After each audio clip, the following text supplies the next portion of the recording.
ময়মনসিংহ একটা greater division, এখানে অনেক কিছুর অভাব রয়েছে। একটা পাবলিক ইউনিভার্সিটি নাই, শুধু একটা কৃষি বিশ্ববিদ্যালয় পাকিস্তান আমলে করেছিল বলে এই এই এই মুরগি বারবার বিক্রি করছি আপনাদের কাছে।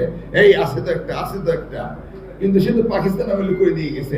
নন ইনভার্টার এসির দামে ঘরে আনুন বিদ্যুৎ সাশ্রয়ী ইনভার্টার এসি।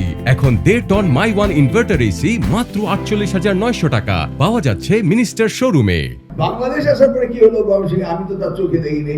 বেগম খালেদা জিয়ার সময় আমরা এগ্রিকালচার কলেজটা করেছিলাম, তারপরে আমরা ত্রিশাল ইউনিভার্সিটিটা করেছিলাম। সেটা ছোট্ট ইউনিভার্সিটি, মাত্র 25টা ডিপার্টমেন্ট আছে। এখন ত্রিশাল ইউনিভার্সিটি এইখান থেকে ময়মনসিংহেতে 25 কিলোমিটার দূরে।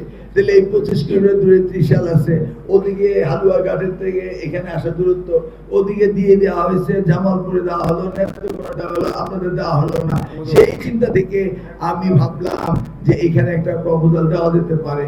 আবার আমি একটু ইঞ্জিনিয়ারিং কলেজটা দেখতে চেয়েছিলাম, আজকে আর হলো না। কারণ ইঞ্জিনিয়ারিং কলেজটাকে যদি ইউনিভার্সিটি বানাতে হয় বানিয়ে ফেলবো, কারণ এর আগেও আমি একসাথে 4টাকে বানিয়েছি, কিন্তু আমি তো পরিদর্শন করে বানাতে হবে।